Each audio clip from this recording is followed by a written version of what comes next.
Dorothy May Day was born in Brooklyn Heights, Brooklyn, New York, on November 8, 1897. In 1904, her father got an offer to write for a newspaper in San Francisco, leading to the family's relocation from New York to Oakland, California. They lived there until 1906, when the San Francisco earthquake of the same year struck, wrecking the facilities housing the newspaper. As a result of that, Day's father lost his job. Nonetheless, the selfless and speedy acts of help by their neighbors in ruins trailing the devastating earthquake opened Day's eyes to what it meant to render aid to alleviate sufferings inspired by the Christian belief.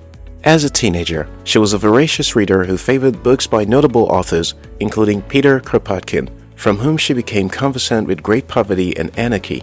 In 1914, she was accepted into the University of Illinois at Urbana-Champaign on a scholarship. Though naturally intelligent, Day wasn't ready to study. In 1916, Day dropped out after just 2 years of study at the university.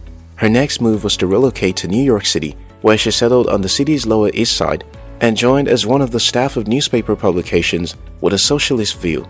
As one of the protesters on behalf of women's suffrage who picketed the White House in 1917, Day was arrested and sentenced to 30 days in jail, but she served 15 out of the 30 days, 10 of which were on a hunger strike before she was released.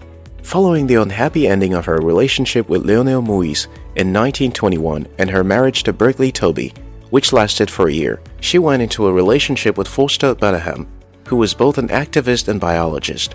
Their love affair began in 1925. After Day became pregnant and delivered her baby, she converted to Catholicism.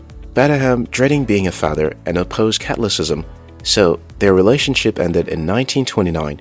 They worked briefly as a scriptwriter, but after the economic crisis of 1929, she took up offers as a newspaper columnist and a feature articles writer and book reviewer for Catholic publications, including Commonweal. Her job for Commonweal needed her to travel to access news of interest. On one of her travels in Washington, D.C., she resolved to juxtapose her position for social activism with her Catholic beliefs going forward. She saw the gap in the Catholic Church's subservient participation in matters that threatened the existence of the poor and needy, as well as the Church's undefined stand in the affairs of war. In 1932, she met Peter Morin, with whom she shared a mutual vision for the poor and suffering. Together, they founded the newspaper Catholic Worker on May 1, 1933. The newspaper's mission was to reach people who had lost hope as the worst hit from the aftermath of the Great Depression, to revive hope in them by announcing that the Catholic Church had organized men of God who were working relentlessly for their spiritual and material welfare. With time, the Catholic Worker expanded its reach by establishing a hospitality house to feed and clothe the poor living in the Lower East Side of New York. Proceeds from the newspaper were used to purchase lots of farms for communal farming for the poor.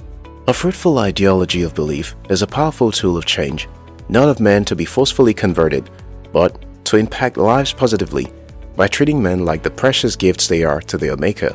Mahatma Gandhi said, "To believe in something and not to live it is dishonest. As long as your belief is potentially good for the furtherance of society and harmonious living of mankind, do all you can to make your actions reflect it." C.S. Lewis added, "You never know how much you really believe anything until its truth or falsehood becomes a matter of life and death to you. Your belief makes little sense if it hasn't questioned your actions and given you the boldness to declare your stand on sensitive matters." Roy T. Burnett stated, "Be brave to stand for what you believe in, even if you stand alone. The nature of your belief system notwithstanding, if it alleviates sufferings, treasures lives, and addresses societal conflicts, act it out courageously.